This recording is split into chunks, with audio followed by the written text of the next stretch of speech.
Hello, welcome to another edition of Who's Your Caddy, a weekly PGA DFS talk show of sorts. I am Kelly Singh. You can find me on the app formerly known as Twitter at Kelly and Phoenix. There are plenty of shows, articles, and other tools out there to give you additional insight. But what we want to do on this show is give you some additional information that you might be missing out on to help you finalize your picks.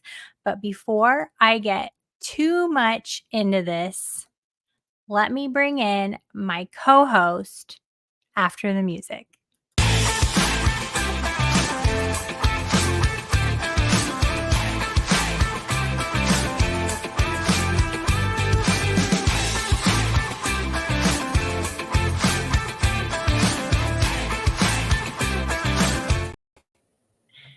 Adam, I almost forgot the music. Almost. But tonight we are talking about, well, I guess it's not night, whenever somebody could be watching this during the day. We're going to be talking about the PGA Championship at Valhalla Golf Club. I don't know. Every time I say Valhalla, I just want to shout it. Valhalla. Yeah, I was trying to find a good joke to go with Valhalla, like, oh, my golf game really battles with me, so when it dies, it goes to Valhalla. Like I got so excited. Let's say that again. Like my Valhalla, where my golf game goes to die, or blah, blah, blah. I don't know. I have been so excited to shout Valhalla. I didn't even introduce you. I even had an intro. The chips to my salsa, Adam Hallas. Yeah, we just had Cinco de Mayo, yeah. Those are my maracas. Yeah. You can find Adam at Mr. Hallas on Twitter. It's very exciting. This is a major event here. The PGA Championship. I mean, it is. And there are a couple things to look out for this weekend, right? So we get Michael Block back because the amateur phenom is coming back to play because he did okay last year. Local club pro. Yeah. And that was fun to watch. And then we get the PGA troll of Taylor Gooch. And so Gooch said he was not going to qualify or attempt to qualify for the PGA Championship. And the PGA Tour said, we got you good, buddy. Well, we're giving you an exemption. Come on over and show us what you got. And so that'd be fun to watch. Is he in my pool? No. Will I be watching him? Heck yes. Yeah. And we've got all of our favorite or maybe not so favorite players from the LIV Tour because this is a major. They get to come on over and play. That's going to be good. Yeah. So that's why, we got Taylor Gooch, who was on the LIV and is, I think, the only one that did not want to try to get on the PGA Championship.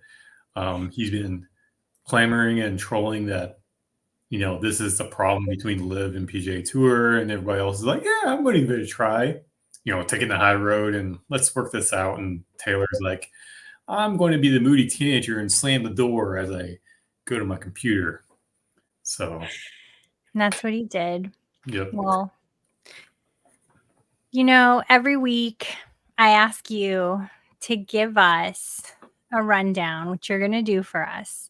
Course conditions, course history, whatever. We're also going to lay out our 3 favorite core picks for you guys to make your builds off of. And we've gone back to the infamous WTF Picks. So there's that. But before we jump in, I really was pleased with last week. Last week, there were 6 in a pool, and you were like, yeah, I'm fine with that pool. And then we each had 4 picks on top of that. Out of the 10, I had 3 in the top 20, including Schaffels finishing second, with another 4 that finished tied for 21st, which was weird. So 7 out of 10 tied for 21st or better. I felt pretty good about that. Hovland 24th, Harris English 34th, and Woodland 38th. Tell us about your guys, because you didn't do too shabby either. No, so Roy came in first, obviously, on the heels of, not on the heels, on the precipice of divorcing his wife. Denny McCarthy, who's kind of my low-level, like, value pick, but he always plays well at Quail Hollow, came in 6th. And Max Homa came in 8th. And a guy that I thought would do better, given that he is a second shot captain, Todd Father came in 60th. He did not do well. And his greens and regulation percentage is dropping like the barometer in St. Louis. But overall, I think picking 3 guys that ended up being in the top 10. Yep. If you have those in your core for your pool, I think you might have done pretty well. I think you did. I was really happy for us. I love it. I love when we have a week like that. I love when everything falls into place. Granted, there were no cuts, but I don't think that would have mattered, even if there were, because it was just such a good week of golf for us here at Who's Your Caddy. But this week, we are traveling to Valhalla, Louisville, Kentucky. Louisville? Yeah, or if you live there, it's called Louisville. Louisville, Kentucky. Valhalla has hosted 3 previous PGA Championships. The last was a decade ago in 2014. So, Adam, please tell us, what can we expect a decade later out of Valhalla? I'll stop now.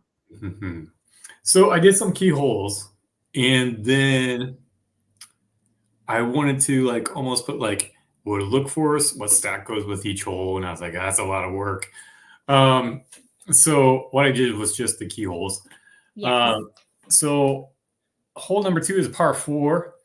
It's definitely a challenging par 4. So given this tournament, the cut could be very similar to what we saw last week. It could be like +2, +3. The overall winner last year, I think, was like -9. So we are going to have a very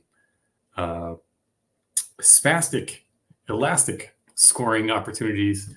I would not see any consistency from our golfers from day 1 to day 4. So that being said, hole number 2, par 4, is definitely a challenge. Long approach, several strategically placed bunkers. The strategy here is kind of focus on accuracy over distance to navigate through the defenses. So meaning we got a little bit, skinnier fairways. You might want some accuracies because the fairways here at Valhalla are slightly narrower than the PGA Tour average, which is around 29 to 34 yards. Fairways here vary between 25 to 30. I mean, inches compared to the grand scheme of things, but the course is a par 71 with 7,500 yards. It is one of the longer venues on tour. So we had Quail Hollow last week at 7,600. Now we're at 7,500. So you can imagine what we're going to be focusing on as we look at our people. So another hole after that, hole number 7, par 5, is water hazard near the green, affecting risk reward decisions, especially for those long hazards that we just talked about. They're trying to cut the hole short. So second shot is crucial, and this is a major second shot course. So conservative play around the hazard is often wise. Hole number 13, another par 4 challenge. The challenge here is a shorter hole with emphasis on placement from the tee.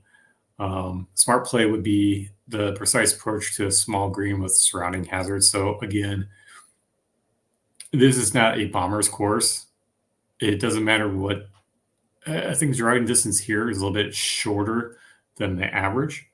So I'm not going to be looking at distance. I'm going to be looking at driving accuracy for sure, or fairways gained. But I'm not going to be looking for somebody that's bombing off the tee. Hole number 16, par 4, narrow fairway that we just talked about, greens that slope back to front. So that's the other thing is we have Bermuda greens that are going to be fast and then undulating. So what? You don't like my undulating? I know. I just every time I hear that word, it makes me laugh. And then hole number 18 was just par 5. Challenge here is that water guards the right side of the green. So you gotta shape your shot a bit. So strategy here is that it makes for, again, similar strategy to the other hole number 7, which also has a lot of water around it. So it is going to be a cautious course. Those that are more conservative will probably gain more momentum into the weekend. So this is definitely a marathon, not a sprint. So the turtles will probably win and not the rabbits. I don't know. There's a metaphor somewhere in there. Pick it. So yeah, actually the greens are bent grass, not Bermuda. So I take that back. Lies. Yeah. It's fine. No, that's great. I mean, you talked about hazards. We've talked about distance. So when I'm looking at the course requirements this week, what that skill set is, if you watch the show at all, you know I'm obsessed with this course fit tool. And when you have a really well-rounded player, it makes kind of like a pentagon. Is that the shape? Pentagon? Pentagon. No, you're right. Yeah, pentagon. But what we really need today, give me the guy that builds a house. We don't want a pentagon this week. We want a house where the peak is distance. And then we have this strong foundation of accuracy, approach around the green, and putting. I'm looking for a house builder this week. Give me strong, sturdy, long off the tee. This is becoming an erotic novel, apparently, but that's what I'm looking for this week. Is there anything else you want to add to that? So some things I'm looking for. So I do think that accurate off the tee is going to be a big one. So I'm looking at fairways gained in my model. I'm looking at par 5 scoring. I'm looking at approach. I'm looking at greens and regulation gained. I'm looking at whose short game is the best. Like you're talking about like around the green, chipping, maybe a little bit of scrambling. So I'm looking at those things because if we're looking for accuracy, we're human. We're not going to always get it on the green. So, if they go into the collection area, I want to see how well they chip, how well they get out of the bunkers. So I'm looking at that type of stuff. So shots gained, short game, shots gained, ball striking, shots gained, greens and regulation gained, shots fairways gained, and approach. Very well said.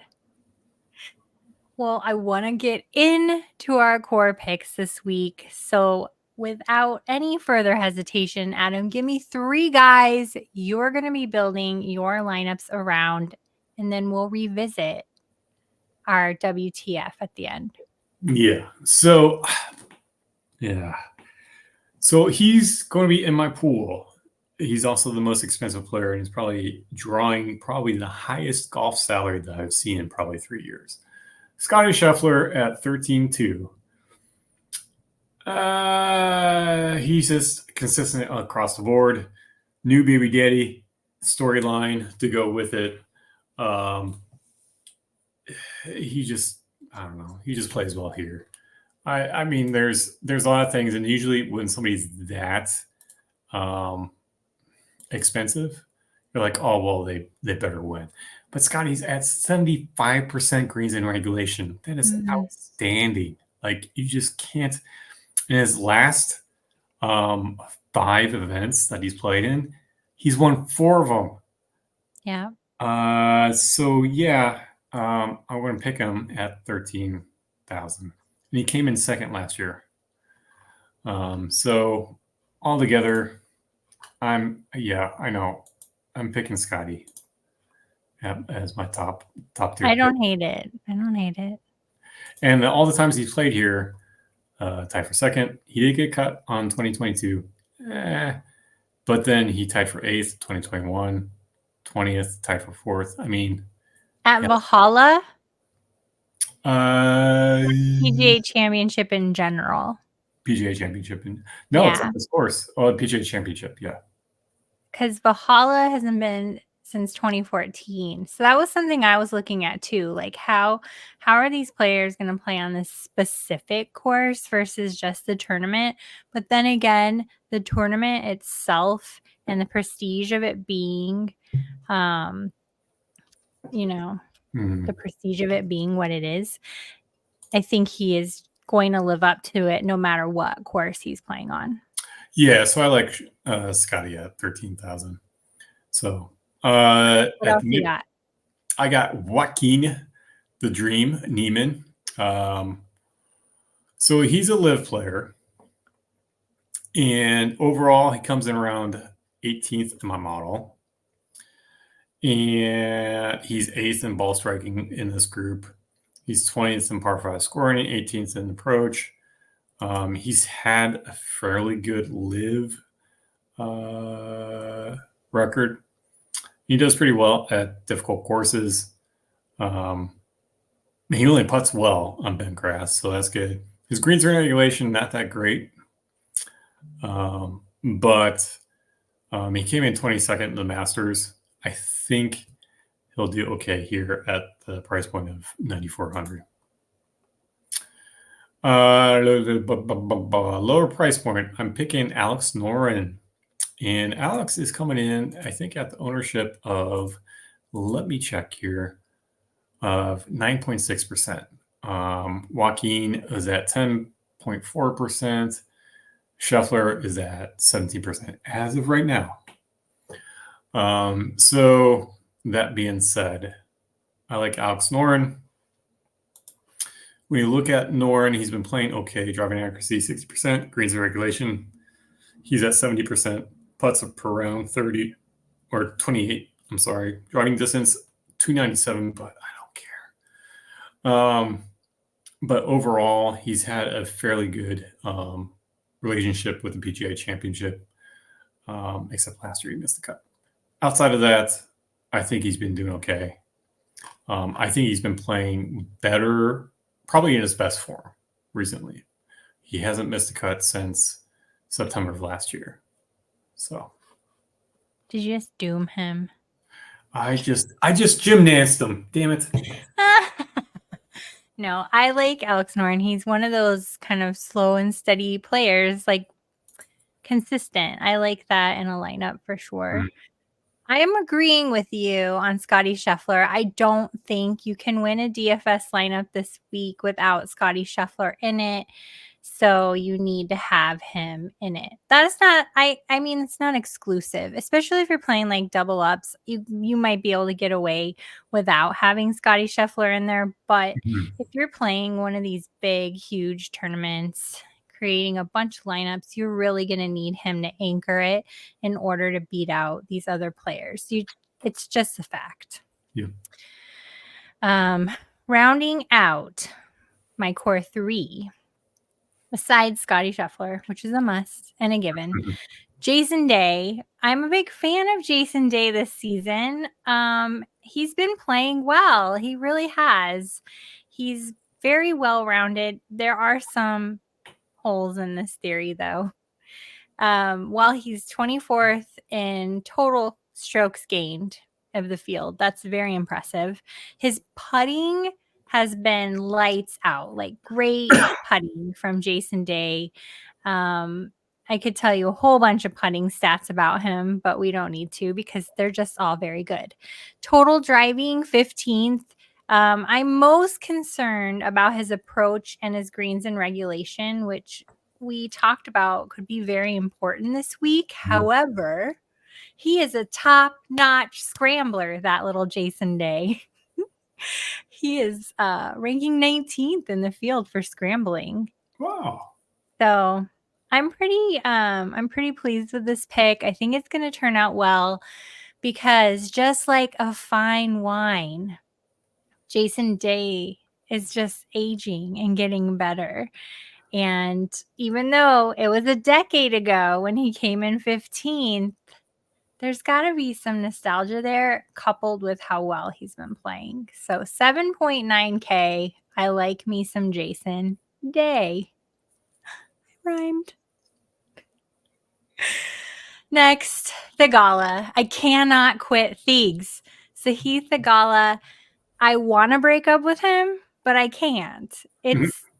It's very complicated.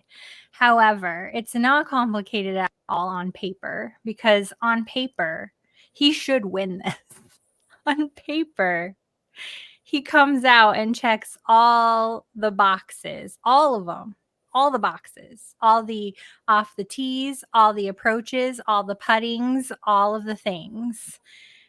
He's 6th in strokes gained total, 22nd off the tee, 39th in approach, 9th in putting. Oh, I forgot to check his greens in regulation. Should I look at that? Is that going to scare me? Is it? Is it? Theegala. I'm doing this like on the fly. I shouldn't be doing that, but Greens regulation 65%.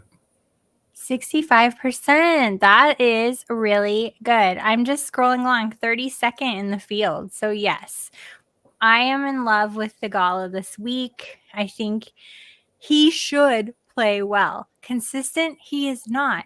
This guy wins, loses, makes cuts, misses cuts. His stats look like a freaking mountainscape. However, he remains strong. So I'm really liking Theegala this week at 8.1K. If you're trying to play all three of these in a lineup, you're going to be real tight on money for those last two guys, but give it a shot. Who is your WTF this week, Adam? Well, it's a guy that comes in 8th in my model, and it's Lucas Glover. Now, you would say, why would Lucas Glover be your what the fuck pick? And I was like, well, because he comes in at 6,100. If you're going to put Scotty Scheffler in your lineup, and you're going to put someone else like Joaquin or Thiegs in there, whatever, it's going to be expensive. Lo and behold, here comes Mr. Belly Putter, Lucas Glover, coming in with driving accuracy of 70%, greens in regulation 72%. Come on, how can you not go wrong with that? He's been playing well. He's been middle of the pack. He hasn't been competitive really since last year. But I think he's getting there. I think his off the tee, his approach, his around the green are all stellar. He needs to figure something out with his putter. His putters where he's been dropping back a bit.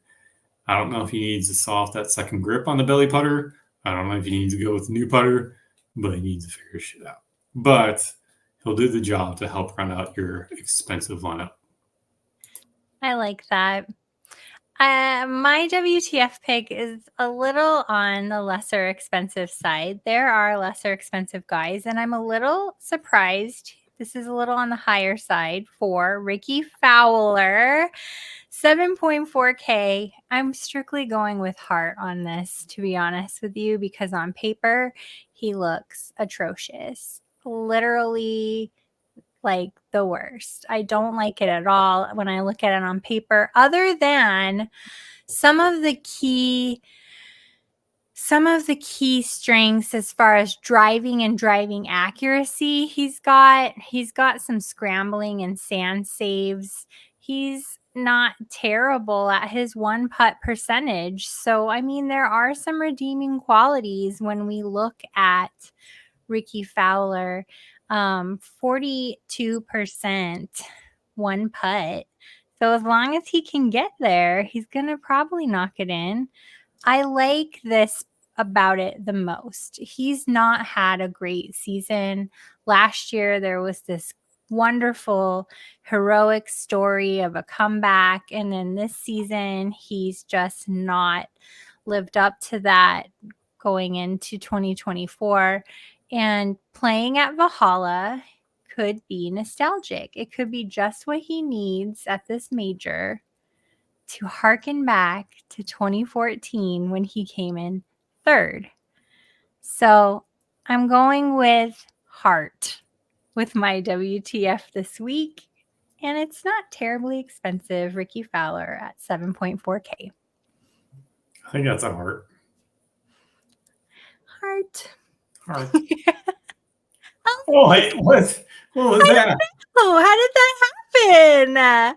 I don't have that. What the fuck was that? Heart. Oh, I must be dead inside. That's why it's not doing it to me. Aww. That was really fun. I am just tickled that I made hearts appear. If you're just listening to this and not watching, you just missed a heart explosion. A heart explosion. Is there anything else you want to add this week, Adam? No, I'm going to go cry on my pillow now because I can't do hearts. So I'm going to see if I'm still alive or, dying of gutter. You are. Don't be so hard on yourself. It's just a heart. Thank you, everyone, for tuning in this week and every week. Big thank you to Club Fantasy for hosting this show and Women of Fantasy Football for this labor of love and support, and much, much appreciation to my co-host Adam for putting up with me and my hearts. I don't think I can do it again. I've used them all up. There we go. Good luck out there, everyone, and we'll see you again next week. Bye. Bye.